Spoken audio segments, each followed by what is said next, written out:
Hi, and welcome to the Contenders Corner podcast, where we talk everything that is wrestling. I am your host, Jason, and join me and Ian as we dissect this episode of Hard Talk this evening. We are an unbiased show here, and we'll go into this episode with an open mind. Whether it's good, whether it's bad, we aren't afraid to hit home some honest, thunderous thoughts here on this channel. If you're new to this, then please like, share, comment and subscribe, and comment in the comment section below and show us your opinions of what wrestling has been like over the past heavy couple of months, guys. And I tell you what, the drama continues across WWE. AEW brings the heat even more, but in the crosshairs, Vince McMahon seems to want to create and still bring in the controversy.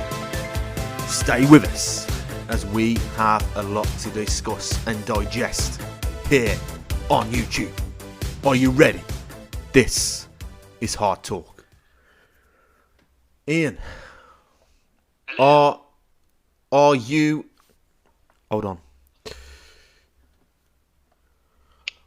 As a WWE fan, should we be worried? Well, if they're selling to Saudi Arabia, yeah, but not worrying about the idea that WWE is going to die. No, we shouldn't be worrying about that, because if there was going to be death in the company, we wouldn't be seeing WrestleMania being sold out without a single match being added. We've also had the recent announcement of the Money in the Bank in the O2 Arena. Well, I would be worried. The Saudi Arabia thing, yeah, it was worrying now. It was a worrying couple of hours. I was up at the same time. I was watching New Year's Evil, but after the announcement of Stephanie McMahon resigning. Then at the same time I'm watching New Year's Evil, I was keeping an eye on the Golden Globes, and then the announcement came that after New Year's Evil that the deal had been made with Saudi Arabia. And then I watched them. I was listening to Wrestle Talk, and everyone was losing their minds. The whole world went mental. Then a couple of hours later, around 2 o'clock, it's announced that the deal hasn't been done. It was all rumored. Then another announcement came that the deal wasn't done altogether. And basically, everything calmed down. As to quote Mo Sislak, man, that was a couple of scary hours. So yeah, it was It was absolute craziness.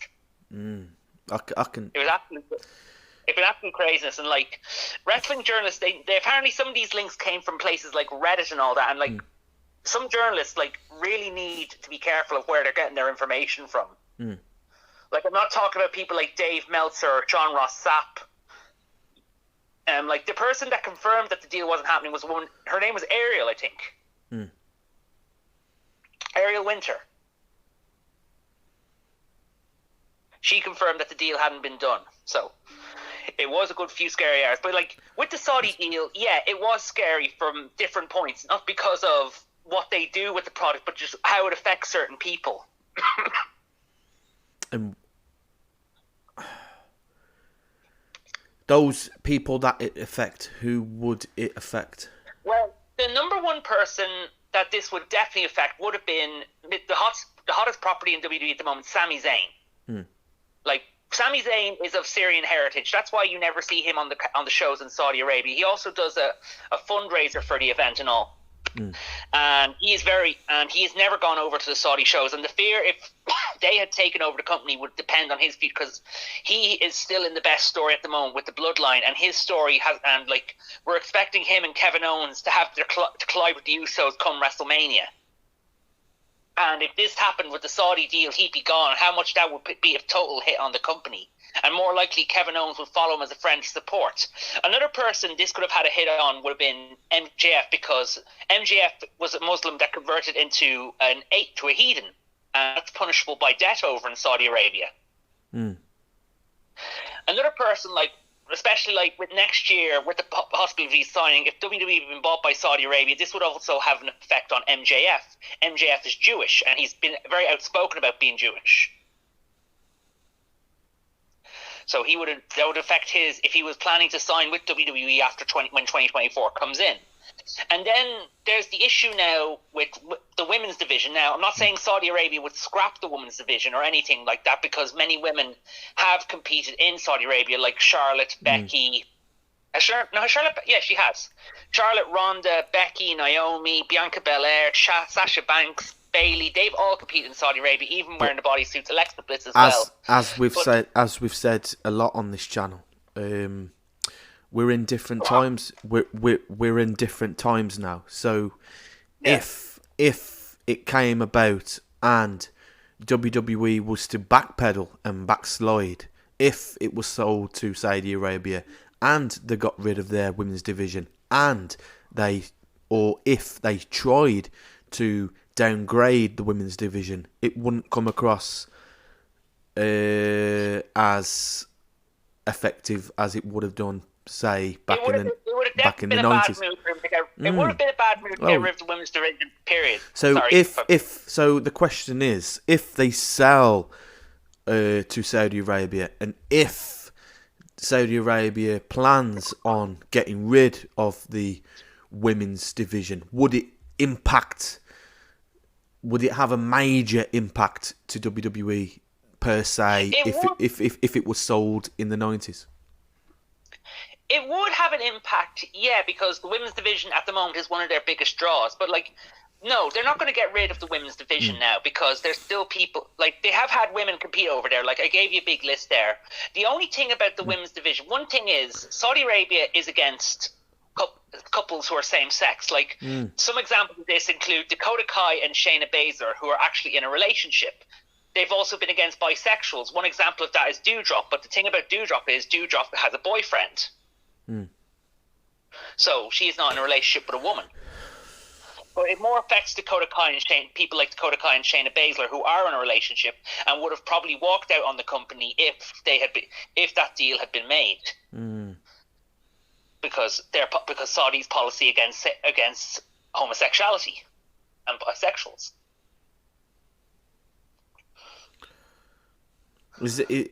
Are we in some worrying, settling times then? If we're going to have... With the sale, it can be a bit worrying, because you never know who these new buyers are going to be. Like, we're still hoping...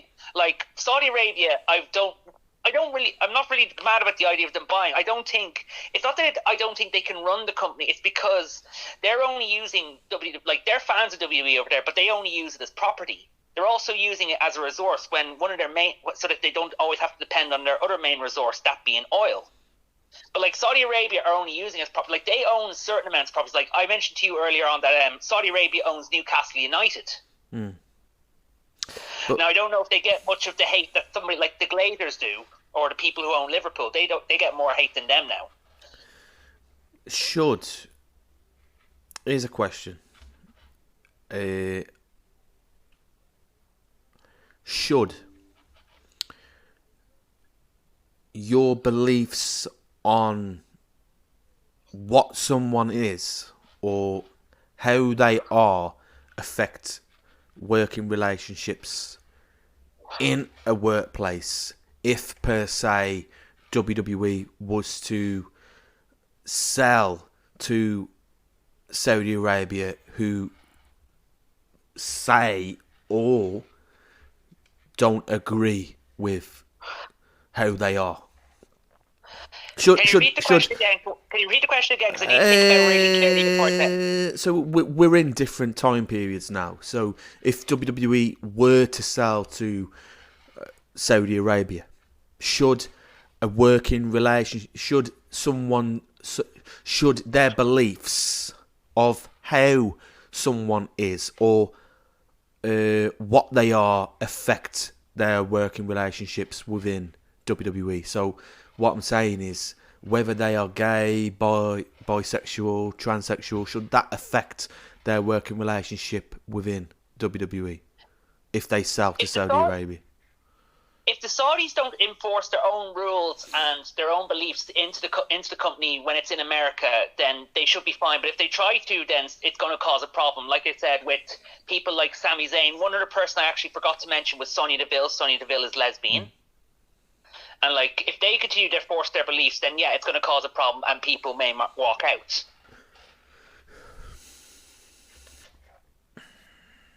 Is this damaging times then? I don't think it's damaging time. It was scary for the last few hours, but now that we know that the deal hasn't actually been confirmed, then we need to just chillax for a bit and just really let's just chillax for a bit. We are hard talk on this podcast, so. Oh, I know.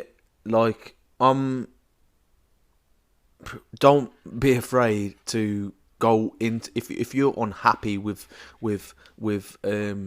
certain things and you want to voice your opinion. Go ahead, say it, smash it. It wasn't scary. I would have been a bit worried now myself of how they would do things.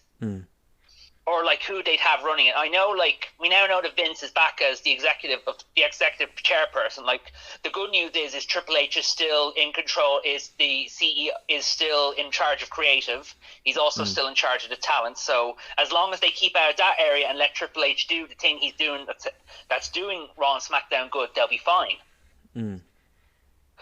Just as long as if the person, whoever buys it, just sees it, just uses it as property and doesn't try to force their own things. Like the other people that are still in content to buy it are the likes of Disney, Fox, Comcast. And you said NBC as well, didn't you? Yeah, NBC is in line for that because they own Peacock. But now another new development is that a new lawsuit has been filed against Vince McMahon. Before we move on to that, so like my opinion on it, like as the host, what does the host view this? I'd say we're in some scary times, man. Like literally, if the women's division has to worry about performing, has to worry about their job, has to worry about turning up to a workforce because of how or what a country believes in, and they want to bring that to a company. I think we're in damaging times, you know. The women. Oh yeah. We're not in the 90s. We're not in the 80s anymore. You know. A lot of opinions and stuff gets buried, comes out of social media. So this, I'll tell you what, a lot of stuff would come forth out of social media, and a lot of people would kick off if the women's division was to be impacted in a certain way. And I tell you what, like, you know how social media is. Yeah, it's a terrible tool when it comes to wrestling. Oh yeah. Especially with fans and marks, because like especially on YouTube in the live chats with certain podcasts, and just people are going mad because it's much easier to be negative than it is positive. In this day and age, it's very easy to be negative. When it comes to the women's division, like, the ones who will be fine will be the likes of Becky, Charlotte, Ronda, Bianca, Bayley, Rhea Ripley will be fine. So, would you say Sasha Banks did a great thing by not coming back to WWE? Because at the minute, how it stands, I think right now it's a good move that she hasn't come back. In all fairness, if we had have asked this, so if I'd have asked the question, if I'd have asked the same question I asked last week, would WWE fear of Sasha Banks turning up to AEW? Would you have given me a different response this week to as you gave me last week? Well, it could happen tonight now, especially with whoever's going to beat Saraya's partner against Jamie Hayter and Britt Baker. Because, like, we're looking at the idea that Shida turns heel, takes out Toni Storm, and then this sets up Saraya to find someone else, whether it's Mercedes or someone like Mandy Rose or AJ Lee. No, that'd have to be very rushed. But we don't know if Sasha, but the thing is, though, everyone is speculating that she signed. After her debut at Wrestle Kingdom, there were people saying she signed with AEW. Then another source saying she hasn't signed with them because she doesn't want to make the commitment they have, which is basically she gets a contract with them for 3 years. So she's better off just getting the stuff in Japan out of her system, because we know she's going to be facing Kairi Sane in February. So maybe just stick to what you originally want to do, like just work a free schedule and don't commit to any company at the moment. Or if you decide she wants to come back, maybe she comes back at the Royal Rumble. Man, I'll tell you what, like literally, the conversations we had with Scott, yourself last week, with the growing controversy, with what's happened, well, what we viewed last week and how it's come about this week. I would have liked to have heard Scott's view on it, but we can voice that again next week. Crazy turn of events. Oh, yesterday was crazy. Yesterday was crazy. Like your honest opinion. If it's not Jinder Mahal showing up at NXT, then it's this. Your honest opinion, honestly, and how you word it, I don't mind, but as long as you keep it professional. Yeah. Is Vince a jealous crybaby? He's not jealous, maybe, but I think his issue is control. Vince McMahon just can't let go, and I think he needs to go to someone about that. Because he's always had this issue about control. Like, do you want to know what one of the main things Vince McMahon hates? Go on. Sneezing. He hates sneezing. There was an interview one time on one of Steve Austin's podcasts with Paul Heyman, and Paul Heyman said that one of the things Vince McMahon hates is sneezing, because he can't control it. He's also someone who hates growing facial hair. See, the thing is about Vince, he's got control issues because he's dedicated his whole life to WWE. He has no hobbies, he's no outside interest. It's all about the business, and that's not good for a person. So it's always been about the company. He has never practiced anything regarding himself. He's never taken a hobby. He's never really taken up anything else. It's all about the business. And now at an older age, around his 70s, he's found himself with nothing to do but work. And so basically the man needs to flip and go to someone. You mean a therapist? A therapist, exactly, a counsellor.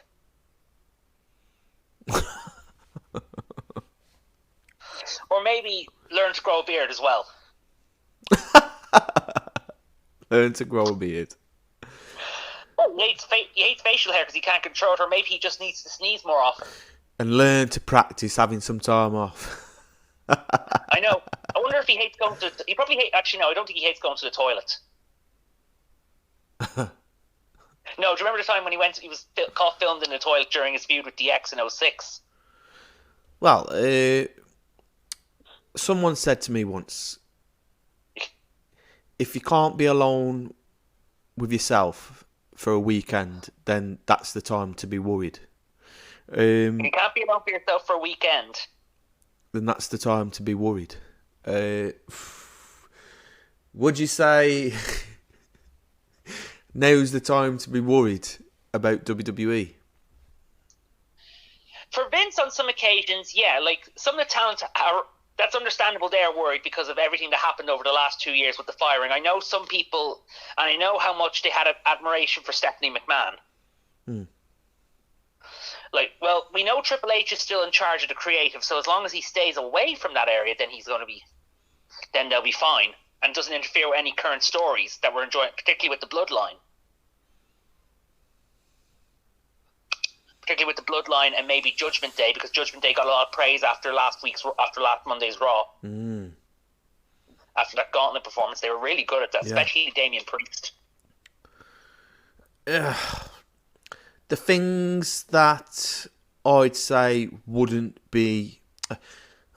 I'd say the main thing that the people would be in a comfortable position with this and wouldn't see any form of or have to be worried is the bloodline, Paul Heyman and Roman Reigns.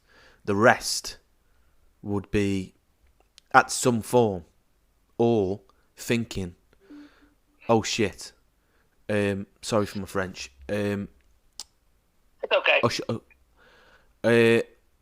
I think we should be worried, you know, especially. Bloodline would be one of them.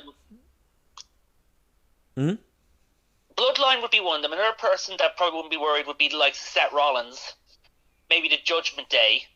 You think the bloodline would be worried? No, I said the bloodline wouldn't be worried. I'm saying that you're saying they're the only ones that shouldn't be worried. The other ones that don't need to worry are the likes of Seth Rollins, the New Day, maybe the Judgment Day. People like that. They shouldn't be worried or should be worried. No, they shouldn't be worried. Like right. They'll be secure. Maybe the likes of Kevin Owens as well, and maybe Cody. So maybe even Riddle, and maybe if he comes back, Randy Orton, Austin Theory. They'll be all fine. It's your Bray Wyatts, Dakota Kai, the people that have come back out of this. I'd understand them being worried. Like with Dakota and the Saudi deal, yeah, she had every right to be worried because of the position she's in at the moment with Shayna Baszler. Yeah, that's understandable that they'd be worried. So, like, I don't see them doing any cuts now, especially leading up to the Rumble. So like with the possibility of with the new signings that are coming in as well. Like Chelsea Green has already signed. We know Dragon Lee is on his way. There's a few other signings as well. We know they're trying to get a lot of people from New Japan, particularly Jay White, Hikuleo, and Tonga. So you mentioned the lawsuits. There was a lawsuit just announced. Yeah, there was a lawsuit announced a couple of minutes ago. I'm just going to get it up here. So explain the lawsuit and then give me your. I'll take a couple of minutes to dig it out. Hang on. Okay, let's see if I can find something. Hang on. WWE shareholder files lawsuit against Vince McMahon following return. I'm not allowed to say where I'm reading this one from. Or am I allowed to say? Where are you reading this from? This is from WrestleTalk.com. The first lawsuit against Vince McMahon since his return to WWE has been filed per Bloomberg News. The report claims that WWE shareholder Scott Fellows filed a lawsuit against McMahon in the Chancery Court of Delaware yesterday, January 10th. The filing alleges that McMahon violated WWE's character and breached its fiduciary, FIDUCIARY. Fiduciary, I have never seen this word before. Fiduciary duty as controlling stockholder with his return to the company as the chairman of WWE's board of directors. McMahon used his power as the majority WWE shareholder to re-elect himself onto the board of directors along with George Barrios and Michelle Wilson. In the process, the three board members were removed, those being Joe Ellen Lyons Dillon, Jeffrey R. Speed, and Alan M. Wexler. After that, Manjit Singh and England's Lahold resigned from their roles on the board. Fellows said the suit. Following an investigation into allegations of sexual harassment against McMahon, the board unanimously determined it was not in the best interest of the company and its stockholders for McMahon to return to WWE. Nonetheless, McMahon executed the written consent to remove certain directors who opposed him and add himself and two cronies to the board. The stockholder approval amendment went further and usurped the power of the board to manage the affairs of the company. It even prohibits the board and officers from advocating for transactions McMahon may oppose even if they believe those transactions are in the best interest of the company and its stockholders. As such, McMahon violated fiduciary duties by executing the written consent. Plaintiff is entitled to the declaration that the stockholder approval amendment is void and invalid. Plaintiff have no adequate remedy at law. The stockholder approval amendment per the suit is described as the following. You can let me know if this is boring you, I know, because this is a lot of legal stuff. Just hit me with the basics, brief really. Basically, he's being sued for he's being sued for basically. I'll just get to the point. He's being sued for breaching his roles as a controlling stockholder of the company, and the ways he's put himself back in as chairman of the board. I'm just looking at it all down here. Yeah, it's really feckin' long. The man has. They've also requested that the court rule his lawsuits as class action, allowing other shareholders to join.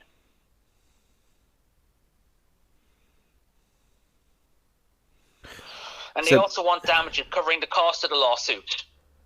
So basically, everyone's suing him basically now. Yeah, but I don't think he's crapping his pants. You don't think he's crapping his pants? No, he's not crapping his pants. I think he has control on that one. So he isn't worried about it? I don't think he is. I don't think he'd ever worry about something like that. I don't think he's not one to worry about stuff like that. He basically Darth Sidious himself back into power.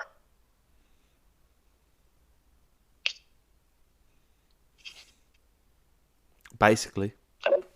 He basically pulled a Darth Sidious and he basically pulled the Chancellor Palpatine back into power. Or he red weddinged himself back into it.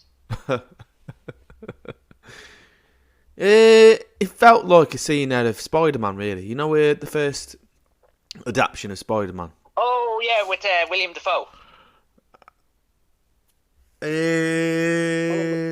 Come on, William Dafoe. The first Tobey Maguire one. Yeah. So basically, the first Tobey Maguire one when he killed the board members. Out, am I? And then blows. So basically, the board members took over his company. They forced him out, yeah, and then basically became Green Goblin. He blew him out of it. Yeah. But like, Vince McMahon hasn't like gone all like insane mad. He's just like got rid of everybody through different. Yeah, he basically did that. He's basically a mix of Norman Osborn and Chancellor Palpatine. And Chancellor Palpatine, how he got rid of the Republic. So, like, as he became more stale with age, then would you say Vince McMahon? It's more a case of he can't accept that wrestling has outlived him, has outpassed him. So basically like, in his younger years, he was like a genius kind of thing, and then like it's just outgrown him, basically. Yeah, like he still has moments of he could still be like genius, like whoever he planted this evil genius scheme to get himself back into power. So I'll give him that. I will give him that. He planted this all well. He knows the business in and out, so he did plant that very well. I just think he just won't let go. He just wouldn't let go, basically. No. So him selling his own company is a way of like trying to get back, basically. Yeah, basically, whoever he sells it wants to see that he'll still remain in power. That's what the fear with the Saudis was. They'd keep him, give him a bit more. They'd keep him in power and maybe move him back into the creative section. The other issue as well was the plan was there was talk that the Saudis would make WWE a private company. Meaning they wouldn't have to answer to any sponsors or anybody else. There'd be no more board members. It would just be Vince running his own thing. Yeah, basically, and he could get away with more. And he could get away with more. Like basically, I read that he was selling, but the company is going private, so they wouldn't need a board of directors. They wouldn't need a board of directors. He'd have control. He wouldn't have to explain himself to sponsors or anybody else. No. He's like a criminal in a James Bond movie. Would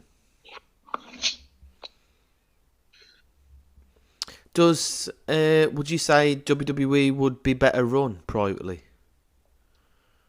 It really depends now. With the Attitude Era, yeah, it was private for a couple of years, but like a lot has changed. They went public in '99, but a lot has changed in the world with how it's run.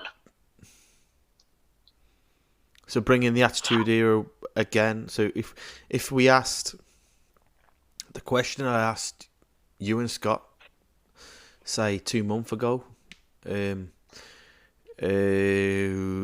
we were talking about, they were rumouring putting the rating up to PG-14. This was back in July. Yeah. So I remember this. Yeah. Would it work if it's not PG-14, but they brought it back to Attitude Era 18? Well, the Attitude Era was still TV-14. Mm. Like, you're not going to get WWE going down a rated R way and try and make a show like House of Dragons. Mm. Like, TV-14 only works, and those TV-14 and rated R only work if there's a good story to it.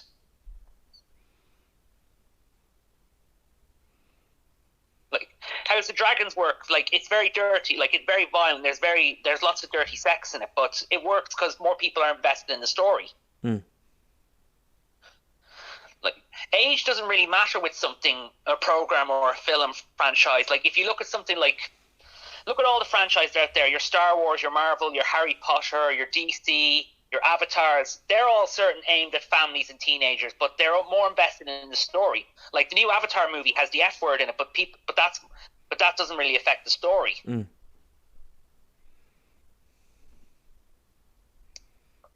It's the story behind it, basically. That more counts. people will, if the story is good, people will invest in it. No matter what age it is. Like, there's a new horror film out that's getting rave reviews called Megan. That's rated either R or TV-14. But if there's a good story to it, and that's why it's getting the good ratings. Mm.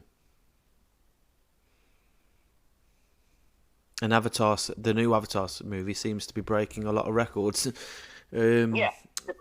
They're more, but like the story as well. Like, most people go for it because of the 3D. Mm. Like, you're not going to get WWE going 3D.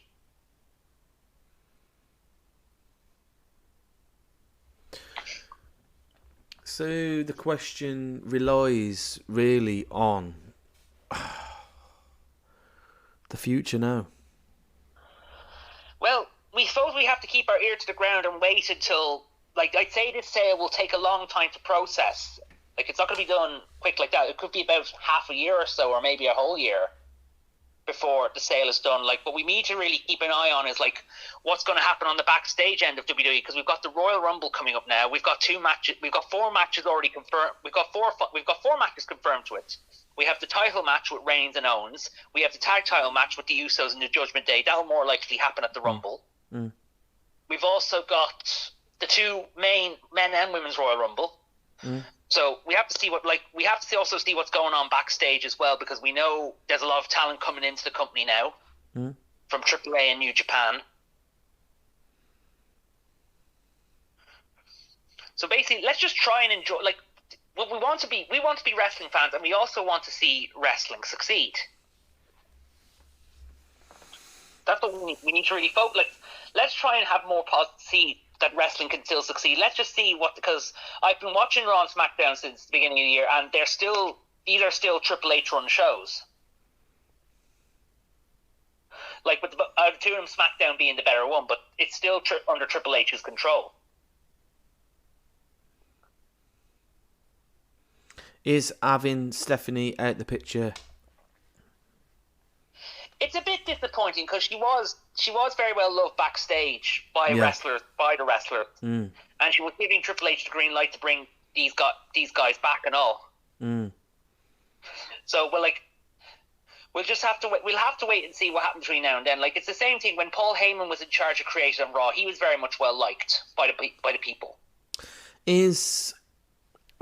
So Stephanie, right? So she made a shocking announcement to retire. To resign. To resign, yeah.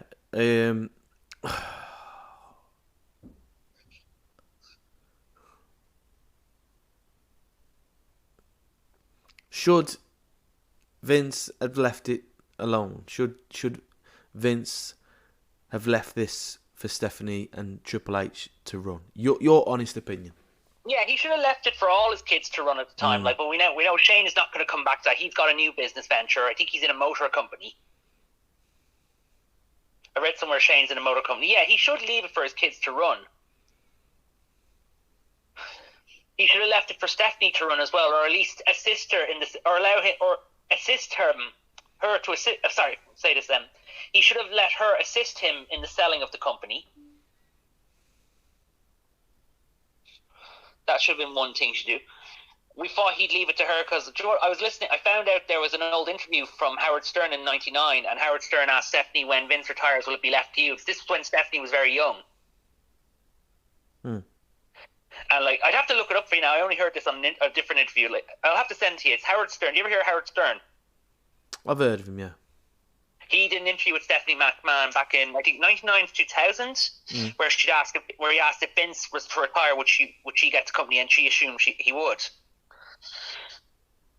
And sure, like, even CM Punk predicted that Stephanie would get the company. But no, he should have like left her alone. Hopefully, like, she still has some say outside, and maybe hopefully in the future she can come back. Like, one of the things I thought she was leaving was because of the whole lawsuit between WWE and Major League Wrestling. Because she was apparently involved in WWE blocking some of their programming. And that lawsuit is still going on. It might cost WWE a good few million, which they can afford.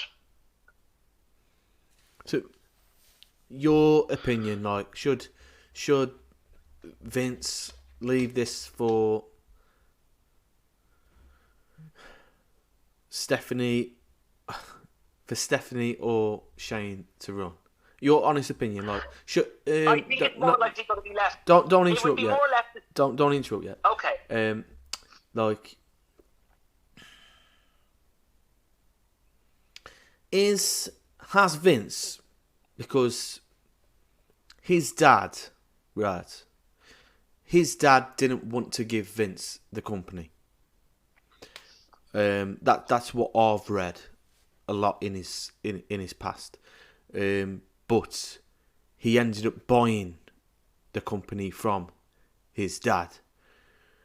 Are we seeing the same kind of, like, people say history repeats itself in a form or some form? Would you reckon Stephanie, like, okay, he's ready to sell. He's ready to sell to anybody. But would you see at some point Stephanie buy back the company? I would like to see that happen, but mainly it would be Stephanie and Triple H. I don't think Shane would be involved, because ever since when Stephanie and Trips took over the company, there's not a good relationship between her and Shane. Ever since Shane got fired last January.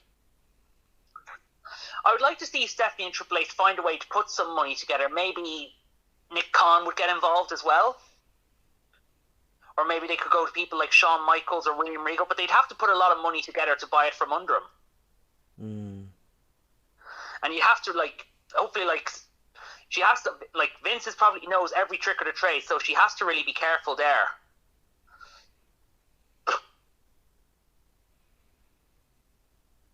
Would you see? Could you see that happen, or the rest? Could you see? Say I brought the idea to the table.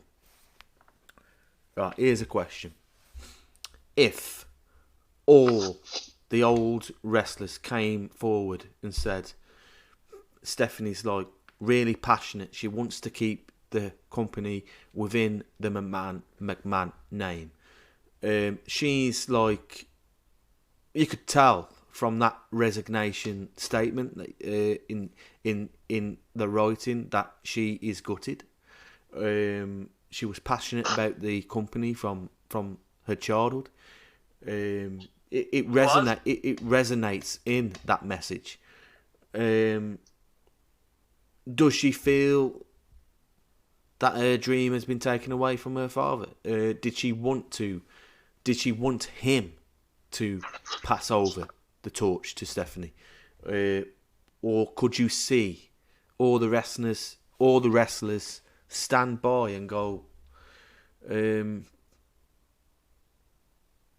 let's help Stephanie buy the company? Ooh, that would be very risky of them all to do that now. Like, I don't know how many wrestlers are going to put a lot of money to it, because it's going to cost billions to buy the company. You're going to need a lot of wrestlers. Like, I think one thing she needs is someone to give them a good investment in it. Because I don't know if Stephanie has the sort of money Vince has, and neither does Triple H. So they need someone that can be a good investor for the company. So basically, that could give them the money for, like, say if they got someone like The Rock. The Rock would be the best option. Like, the other option, I wouldn't have them do it now. Turn to someone like Donald Trump. No, that's too. I wouldn't touch that with a 10-foot barge pole. What you're saying is they either could turn to the Khan family, The Rock, or some big investor. Well, for one, I wouldn't turn to the Khan family. I wouldn't think Triple H and Stephanie would turn to the Khan family after the Wednesday Night Wars. In a million years, I wouldn't do that. And no, the fact that Triple H has also been trying to keep AEW out of AAA, and recently having the signing of Dragon Lee be an AEW talent, who they thought would sign to AEW but signed to WWE. No, I wouldn't turn to the Khan family. And plus the other occasions that Triple H took the piss out of AEW during the All Out Fallout, no, I wouldn't turn to the Khan family. Wouldn't be very, very risky. Plus, I don't think Tony Khan has the time to run two companies, and I wouldn't ask his dad. I would turn to someone who I know that could probably invest some money for them. Maybe I would turn to, say, The Rock. That would be my best option, if he would. Or another option is go to someone else. Like, I'm here. There's been a lot of rumors going on that NWA is losing money. They could invest into that. She could help some way invest into that to help get WWE. I don't know how. Like, I'm trying to think of this very. Like, she could ask Billy Corgan. Someone made a comment at some point, and I think it's been missed, right, in a group chat. You probably have read it, but it's been missed. But someone did say, what if Stephanie, Triple H, turned to the likes of NWA, brought the company, and then all the wrestlers that are in WWE now went to Triple H's and Stephanie's corner, and they made NWA bigger. Could you see? Could you see that turn of events fold? We could have seen that turn of events fold many times. Like, we could have seen that during when Vince was cutting all the talent that Triple H had signed, and then after 2012, and then in 2022 when Trips was still having his heart problems, and more people he loved were getting fired. Like last January when Regal got fired. We thought he'd leave to start his own company, and now when all the stuff, the posts were coming up about Triple H resigning from the company during the Saudi takeover, that could have been possible. That could have happened as well. Are the wrestlers going to? Is it true though that NWA is going out of business? Yeah, I've heard of it. Yeah. There's that as well, or he could have got, or that would have been one of options. His other option being he could have gone to Impact and bought that. If you was Triple H right now, would you be regretting ever giving the idea of NXT to Vince McMahon? Well, yes, of course I would, but Vince took it away from him as a punishment mostly, and then his health got fecked. So here's a question for you. Should Triple H had left WWE years ago when NXT was formed, and should he have done that on his own? He probably should have, but he probably really hoped that Vince would retire sooner rather than later. Because at the time, he could have retired in 2020 when he was starting the XFL, but then COVID fucked that up. It's a shame, really, because, I think, yeah, and WWE, like, Ricky always stands firm with his comments and goes, well, NXT wouldn't be where it is today without WWE. But what he seems to be forgetting is the name Triple H. Like how he managed NXT, the black and gold era, the people he brought in to NXT, the working relationships that he formed with those guys, those women, the matches, the storylines coming out of the black and gold era of NXT, the guys coming out of NXT over the years have been immense. You've seen the likes of Bray Wyatt, and look at where he is now. He's just an absolute total genius.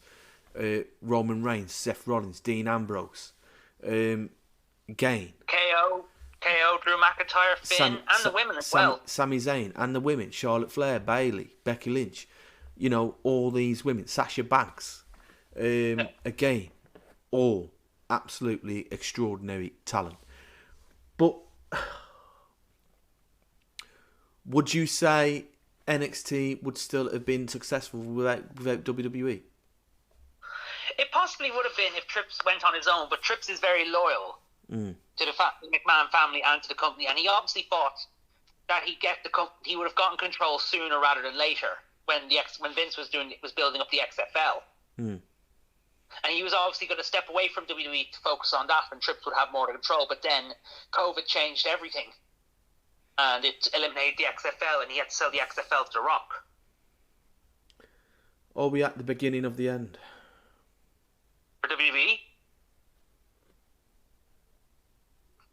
Your honest answer. Are we at the beginning of the end of WWE? I don't think so, because like I said, we have WrestleMania sold out. There's a show. They wouldn't be planning a show in the O2 in July. They wouldn't be planning a European tour. They wouldn't have been planning a European tour. Like, I mean, if the worst thing that's happening at the moment being a pandemic, America's bad economy, or a steroid scandal can't eliminate them, what can? I mean, like, they're still going. They're still selling out Raw and SmackDown venues. If you was Tony Khan, would you be loving this right now? He'd be laughing at the drama, but I'd say he'd be watching at the drama, and he'd be watching who's going to buy the company. But I think he should also try and fix his own show as well. I mean, like, he's got a good card for tonight. It's a good card tonight, but like, he's not getting the ratings that Raw and SmackDown are getting. To be honest, look, this is what people seem to forget.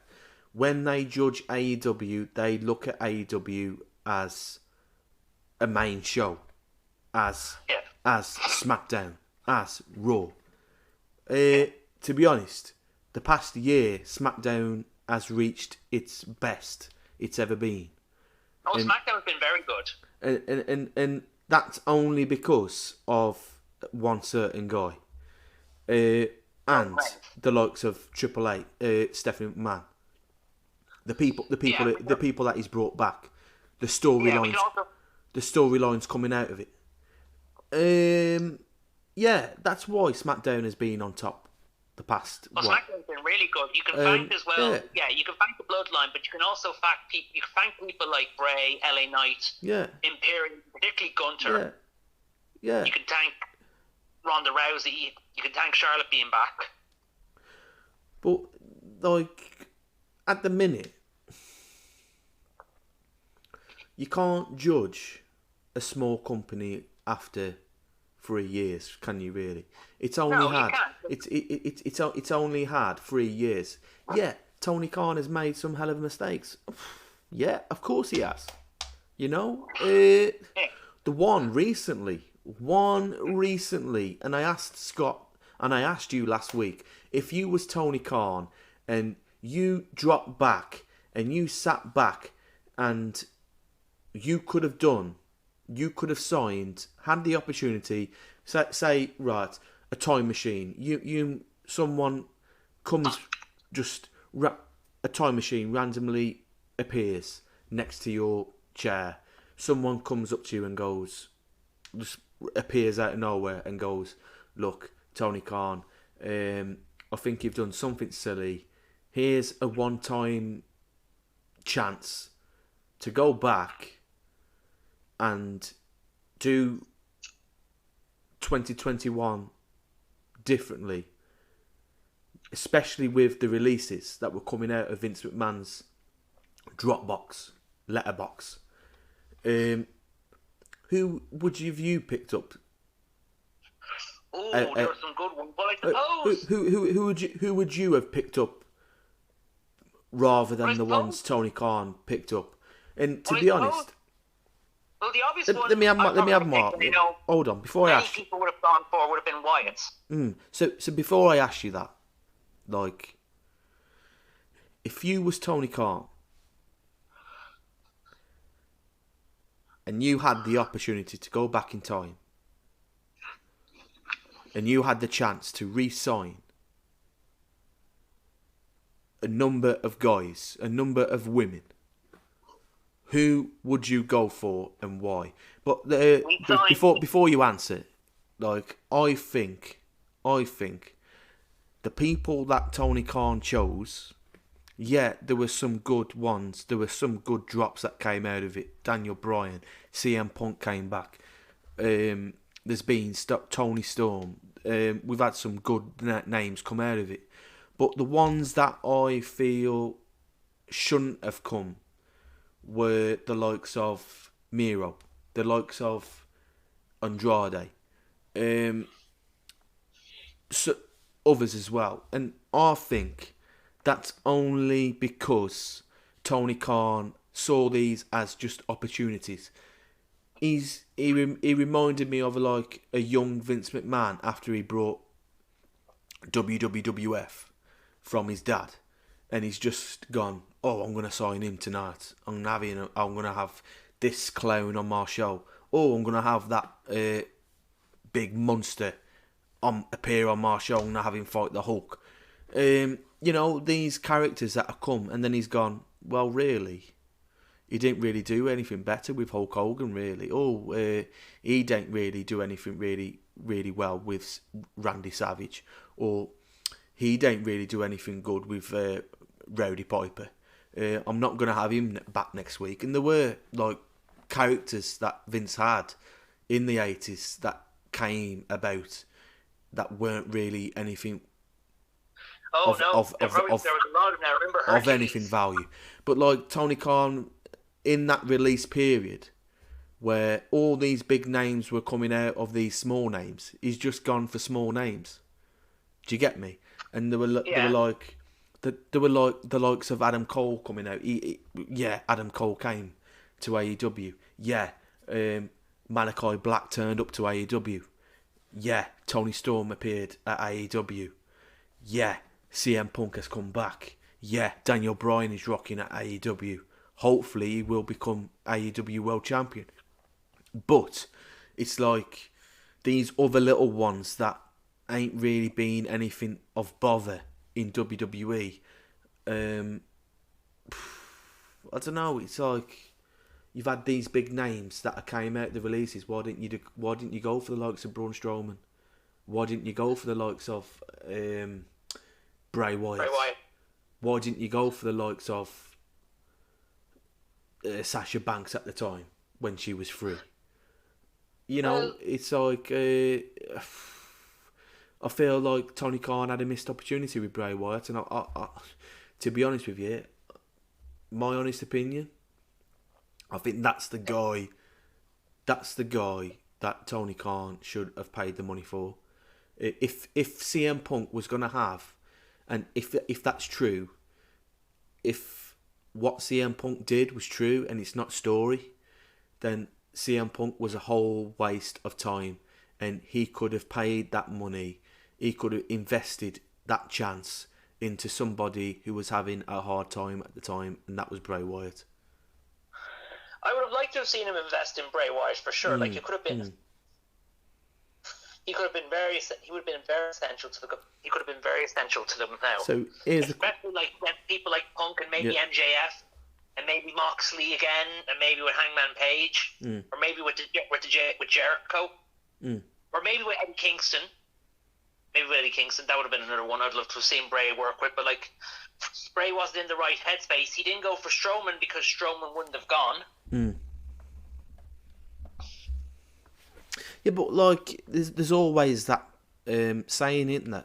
What if you don't try? I know, it's also called the show as well. It's a Marvel show as well. If you don't ask, you're never gonna get, are you? But like, it's you as an owner. Like, I think maybe even if you've asked Braun Strowman, the likes of Braun Strowman, he is talent. He's great on the mic, you know. And I think Braun Strowman would be a lot of value in AEW, especially with the likes of Wardlow. Oh, definitely with the likes of Wardlow. Oh yeah. King. Oh yeah. You know, with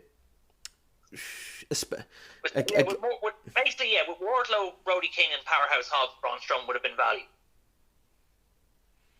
I understand. I totally understand in bringing in Samoa Joe, because I was really upset with how. I was annoyed with how Vince McMahon just got rid of him straight after. You know, like Vince McMahon, Triple H did a good thing bringing him back, and then literally Vince McMahon kills the company, and the one guy you want to do shit on is Samoa Joe, and I'm like, oh my god, literally you've just released Samoa Joe, unbelievable. And I was happy that Tony Khan picked him up, right? But it's like, where do you put him? You put him in Ring of Honor. And then I was like, just please don't do what they did with Vince McMahon. But he has lately been on AEW, and, you know, we're seeing Samoa Joe. So I just hope we see more of Samoa Joe. Joe is essential to any company. Like, when he was in WWE, along with wrestling, like when he couldn't wrestle for a while, he was a great commentator, and he was great at the journalism and interviews. Yeah. This is what he was a very essential commentator. This is what WWE didn't pick up on, you know, and I think they backslided there a little, you know. Yeah. Even if he was injured, Vince McMahon still could have had him as a commentator. Well, he was a commentator during the pandemic era of Raw, and he was a commentator on. He did commentate on WrestleMania. He was also he also was an interviewer. Like, he also got involved in some of the in Stand and Deliver. He also did he did his journalism as well. And he's got a lot of good worth to him. Yeah, he's that's why, like, if he had stayed with NXT as well, Triple H could have used him as a talent scout, like the way he used Regal.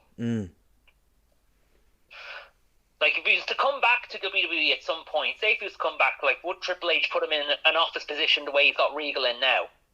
I think so. I think would AEW do the same thing that they did to Regal? Would they kill him off and he couldn't appear for a year?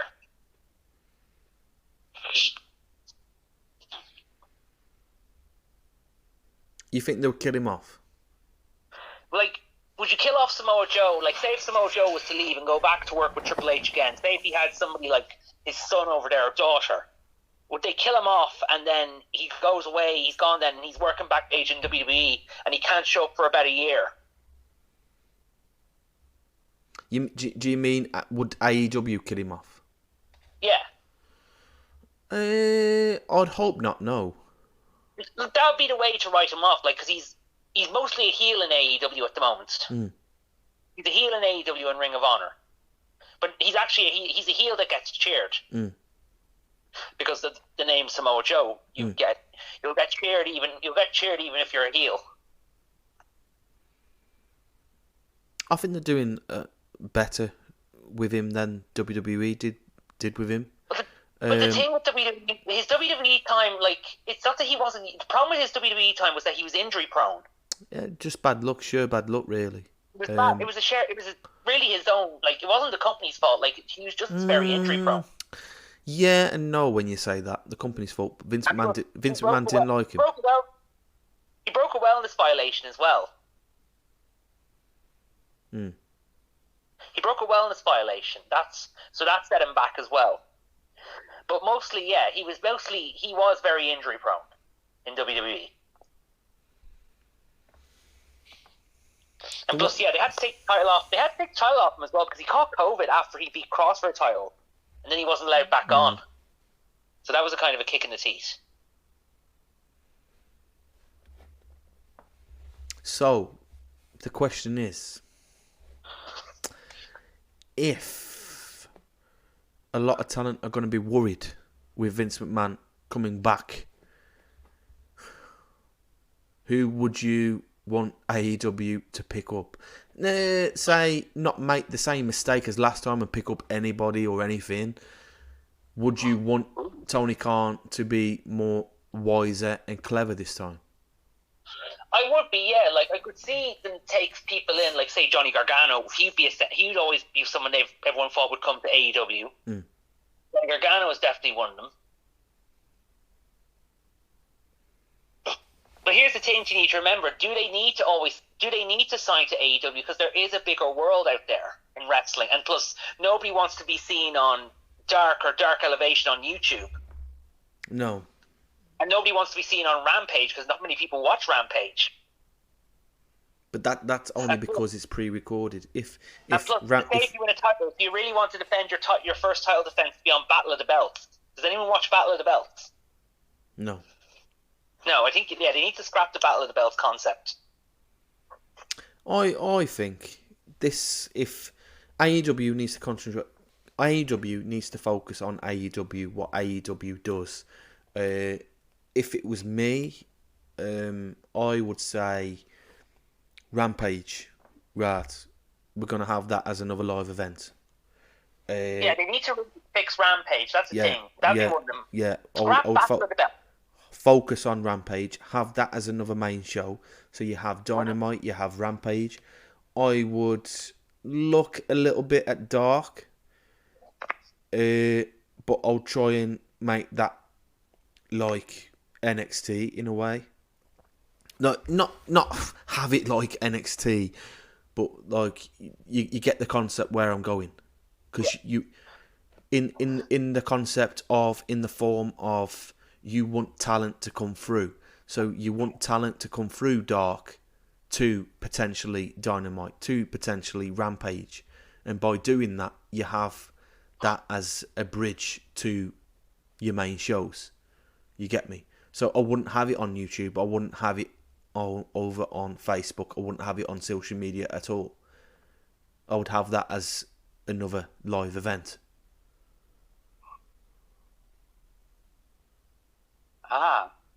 Well, yeah, I'd change Rampage.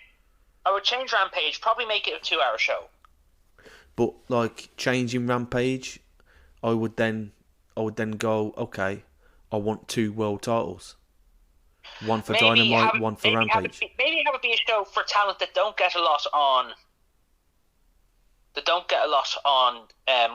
Dynamite. Because what we're seeing at Rampage at the minute, it's like you're getting all the total focus on Dynamite, and then it's like Rampage itself hasn't even got no. It just feels like it's not a main show, but it's presented as a main show. If you know what I'm saying, so it's presented. Yeah. It appears as a second main show, like a B show, but the lack of title shots, because it's only 1 hour, is like, well, should it really be a main show? Then should they really have the concept of Dark? If that's the case, should Rampage just be the bridge to Dynamite? If no one cares about Dark, it could. Yeah, it should be. Do you get what I'm saying? But it should be like a starting point. This is what I mean by Tony Khan making a lot of mistakes, because he's not really focusing on what's right for AEW. What's right for AEW is would you have AEW for a 3-hour show? No, I wouldn't have AEW as a 3-hour show. Because Dynamite feels like a watchable show. I can watch Dynamite because it's back-to-back wrestling. There ain't no Dynamite half an is hour that, yeah, like, promos. you sometimes get that with Raw and SmackDown as well. Mm. You get that with NXT sometimes as well. But no, Dynamite does not need to be 3 hours. I think 2 hours for Dynamite is long enough, and plus the UK Irish viewers, they're watching it at 1 a.m, and if it's by 3 o'clock, you're probably out for the count before 4 o'clock. If you was Tony Khan, what would you get rid of and what would you replace it with? If I was Tony Khan, hello? Yeah. Can you repeat the question? If you was Tony Khan, what would you replace and what would you get rid of and what would you replace it with? Battle of the Belts, replace it with nothing. Because I haven't seen Battle of the Belts, but the only match if I get a chance to watch it, the only match I'd want to see is the Acclaim versus Jarrett and Jay Lethal. Mm. But if I was going to be saying, no, I'd scrap Battle of the Belts for one thing. Because the matches are very predictable, especially when it's Jade Cargill, and you don't get many title changes at it. I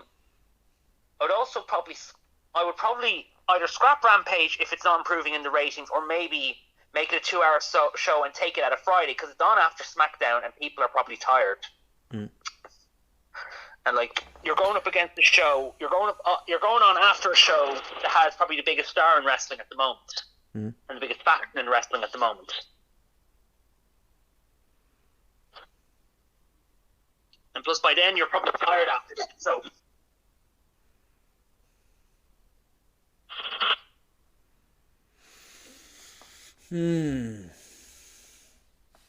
But I know I've already asked this question. go on. But if there's a time to be scared, is it now for WWE? It is if the Saudis are involved, but just try not to let it. Just try not to let it hate your love for the program, because we want to see wrestling succeed. Mm. We want to see WWE. We want to see WWE succeed. We want to see AEW succeed. Like, if you don't want to watch it, don't watch it. Like, boycott if you're not happy with Vince McMahon and all that, but don't be wanting the death of a company. No, I don't think WWE shouldn't succeed if Vince rocks back up. What the issue is like, you've had all that drama coming from him going in the first place. Then it just feels like, okay, why are you wanting to come back, and why are you pushing everyone out of your company just because of what's happened and because of they investigating you? So it's like, okay, have less drama as well. That's what you want. You want less drama in your wrestling. You want to be able to enjoy it and not be worried what's going on with the management. So it's like, okay, so all the women talent are gonna. Okay, here's a question for you: Would the women talent be? So you say you don't want no drama. You've got to work, but you want to have fun with your work. So how can the women division go about their business, go about doing their work, trying to have fun, when you've got a guy who's come out of WWE for whatever reason and then has come back because he's not happy with them investigating his allegations? So should the women fear their opportunities because of some other women have made allegations against Vince McMahon? Well, I don't think the likes of Becky Lynch, Charlotte Flair, Ronda, Bianca, Bayley, and Natty have anything to worry about. Their places are definitely secure in the company. They're definitely secure. You could say the same thing for the likes of Alexa Bliss and Rhea Ripley. Their places are secure. Maybe the likes of your Liv Morgans, your Tegan Knox, your Emmas, they'd have something to worry about. Liv Morgan, Tegan Knox, Emma, Scarlett, Nikki Cross. Well, actually, she doesn't appear. She's more back. She's more like online now, Nikki Cross, because she's only used in segments to tease the return of Sanity. They have something to worry about. Like all the ones I just mentioned there, they'll be fine.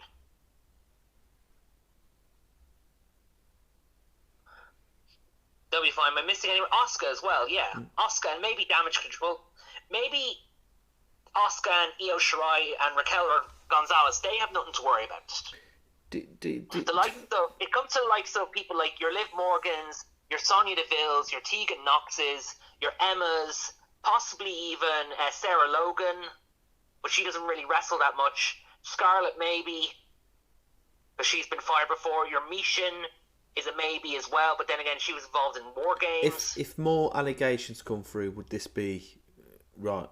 Something's wrong. No, there's something really wrong, but like you'll have the biggest court case ever. Like, and like, I mean, look how many allegations Michael Jackson got. But most people were out for his money. Most people are out for his money because of his caring nature towards children.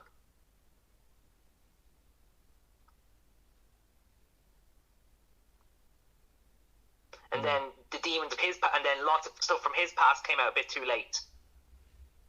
But then again, that could have been about money as well.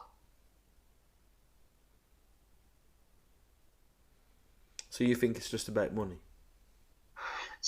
I don't know. Like some of them could be telling the truth. It wouldn't surprise me because Vince was obviously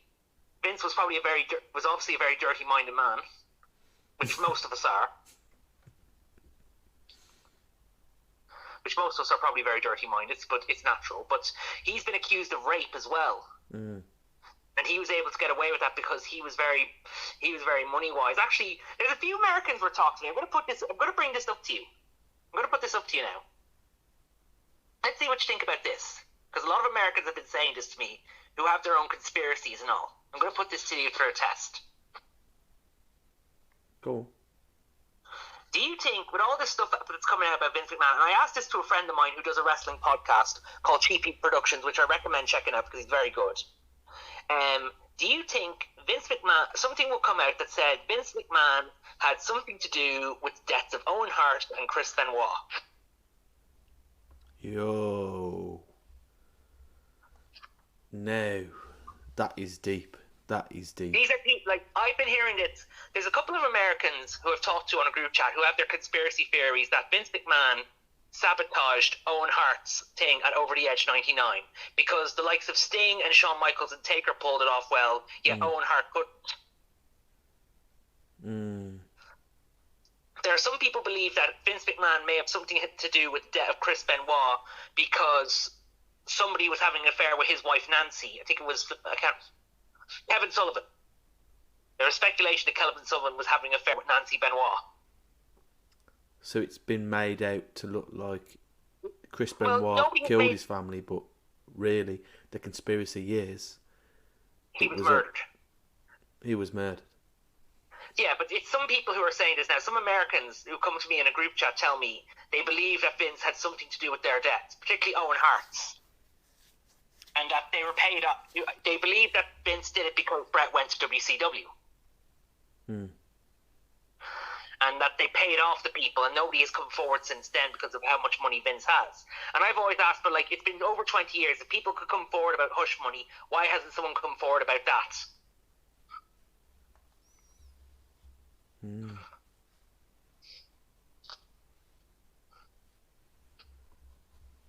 Strange. Yeah, I don't know whether it's true or not because nobody has really come forward yet. Nobody has come forward. If they come forward, why didn't they come forward at the same time as the hush money scandal? Do you think they ever would? It really depends. Like, what if he didn't have anything to do with it now? I mean, like, why would he need to murder Owen Hart or be jealous of Brett going to WCW? He was winning the war at the time. And Brett wasn't doing great in WCW. So I don't think he gave a shite. Sorry. I mean, he was winning the war, and we were coming close to when Brett was about to get the kick to end his career. So the thing is, I would like to answer that that question that you put forward, but it's always going to be the case. If I answer that question, it's going to upset someone, or it would offend somebody in some way. I apologise if I've offended anyone. No. It's more like, I think, when you bring up a question about Owen Hart, or if you bring, especially the Chris Benoit one, like I said, it's conspiracies, but a lot of people believe that he murdered his own family. Again, there is that. And again, there's a lot of empathy and a lot of sympathy towards a young Owen Hart that fell from those heights to his death. And even the question of what the question you've asked me, I'm going to leave it unanswered. Fair enough. Because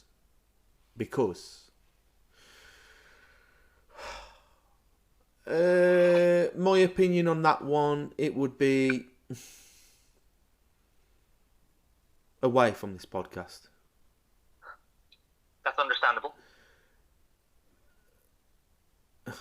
Because I'm a fan of Owen Hart. I know people who are a big fan of Owen Hart. And again, if he was still alive, wrestling would be different right now. I know. Do you think he could have been champion? At some point, yeah. He could have been a top champion. Even the growing question of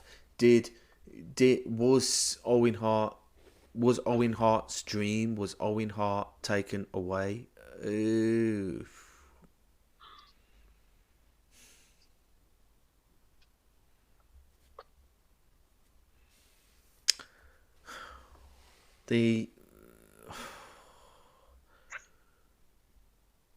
It brings the question, doesn't it? Because, like, when I watched that documentary,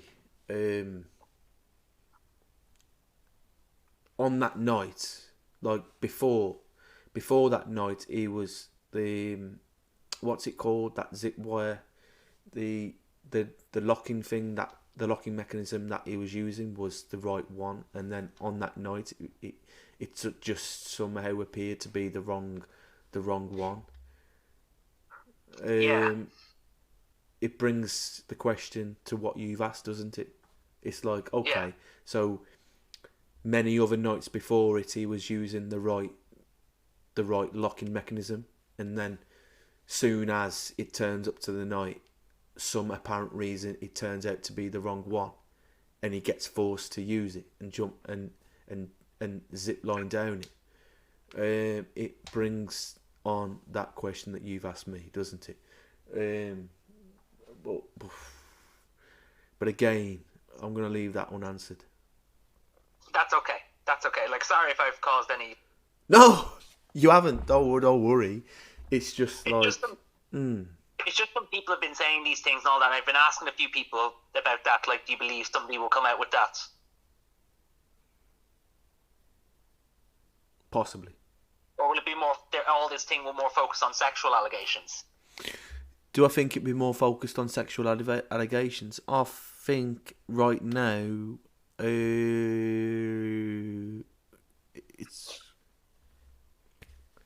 it's only possibilities, isn't it? Like, it's more going to possibility. It could be more focused on, like, they're going to make him out as WWE's Harvey Weinstein, who was recently charged back in December. Well, here's a question though.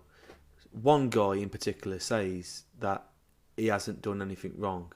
Right now he hasn't, because it appears that everything he's done, it's all legal, and all he's done is just paid women. He's just paid women to do whatever, to do whatever. But it's like I said beforehand. If this was just an average guy doing what he did, and he hasn't got the kind of money that Vince McMahon had, the average guy would be in global news. It would be in the papers. He would get rinsed. He would get rinsed on Facebook. He would get rinsed everywhere. His life would go in the gutter.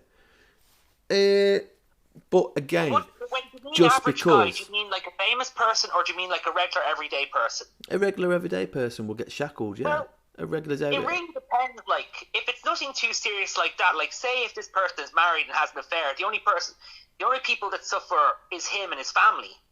The wife could leave him, takes the kids, or all the details or anything like that gets put on social media, particularly if it's pictures or a tape. Then that's more suffering. Like if it's if you're someone like, say Harvey Weinstein, like you have to get sent to court. If you're someone like Harvey Weinstein, or one of the big ones of a few years ago was, of course, Marilyn Manson. He was facing a lot of allegations from actresses, and has set him back really big time. And like he hasn't been played on radio in a long time as well. But it's like what I've said last week to Scott, to yourself.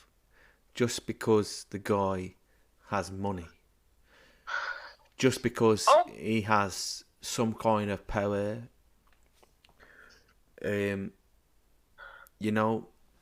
feels it doesn't give him the right, of course. I mean, he feels right now he can do anything. But this is what I'm saying. To quote Lemmy, just because you have the power, it don't mean you got the right, as Lemmy says. But as a viewer of WWE, would you want to continue watching if Vince McMahon? I'll only watch as long as he stays away from the creative side of things and leaves it alone and lets Triple H do his thing. That's getting them good views. As long as he stays in the business end of things and he keeps his law and just deals with his lawsuits, then I don't mind. Then I'd rather see the creative side safe and talent happy than have them worrying about Vince McMahon breathing down their neck and keeping his big head into creative. So if the guy remains in his office, does only the business side of things, just keep them locked in business. Keep them locked in the business side. Answers only to the phone calls. Does all the business sides of WWE you would watch as a viewer. If he then goes to backstage, starts addressing all the creatives, starts ripping up all the scripts, starts then organising wrestlers, start interfering in what wrestlers are doing, then you would be worried as a viewer. I would be worried as a viewer because you're setting people back a bit. Or if he decides to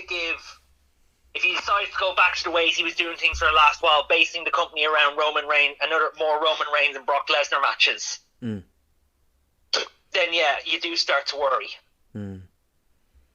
If you start putting back Roman and Brock back into fights instead of giving them somebody else, then you do worry. Well, and if he starts trying to be more control of, and then that causes frustration around the locker room where talent has no choice but to do a runner, then you're going to cause a problem. Just keep him in the business side of things, and maybe try not to let his personal affairs affect the talent.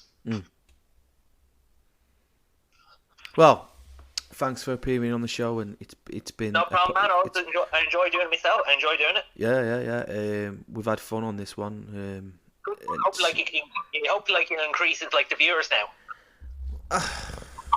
Well, I hope you're getting increased now. I hope it increases. Hope it increase more interest in the show. I'm hoping it's too early to say, but like I said, we just take every video as it comes, really. I do this for fun. I do this for to build friendships, to ask, to build a relationship, to build relationships with people, you know, to build relationships with the fans, to get their opinions on it. You know, this is hard talk. You know, I do this. I know. Like, you want to not, get honest.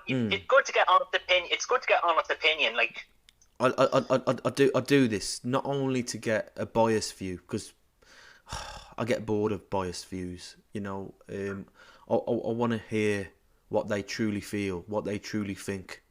You know, and that's what the Contenders Corner is all about. You know, your honest, brutal opinion of WWE or AEW or what's going on in the world. You know, that's what this show is all about, man. That's all it's ever been about. You know, I don't do this for views. I don't do this for money. I don't do this for nothing like that. This is just for fun. You know, that's what you want to have. You want to have fun with it. That's also what you want to have. That's if that comes along with it, then you know that's good. You know, but I'm humble about this channel. You know, it's my baby. You know, but again, I don't want it to become a job. You know, that's like everywhere. You know, this is only just to, you know, build a relationship, to get me. Honestly, I'm going through a dark time at the moment. You know, I've been through. I feel like a guy that has lost a hell of a lot. You know, came out of an 8-year relationship. I put a lot of work into that relationship, but you know, if no one truly loves you, you can't force someone to love you, can you? At the end of the day, you know, you can't love someone unless you love yourself. Exactly, man. But again, it's like, you know, I take one day as it comes. I'm going through a lot. You know, I feel like the guy who's been married had a massive divorce, but I can't let that kill me. You know, I'm going through a big dark time at the moment, and only I can come out of this. You know, I've got to do this alone. You know, but like I can't let something like this bury me. There's got to be something good coming out of this, and that's the hopeful thing for me right now. You know, as Batista's theme song used to be, "I Walk Alone." Yeah, man. But like I said, you know, if you ask me, am I all right? Yeah, I'm all right. I have good days. I have some terrible days. I have some really bad days. But you know, we keep moving. We keep going. Yeah. You know, I live for tomorrow. You know. But yeah, thanks for coming on the show, man. I really, no problem. I am really grateful, man. For your help, for Scott's help, for Matt's help. You know, I'm really grateful for a lot of people recently that have spoke to me. They've put me back on track, you know. But yeah, man. Hopefully next week we can do this again. Yeah. Yeah, we're gonna have to do our Royal Rumble preview show soon. But yeah, man. Stay awesome, yeah? That's the plan. Stay awesome. See you again. You will, definitely.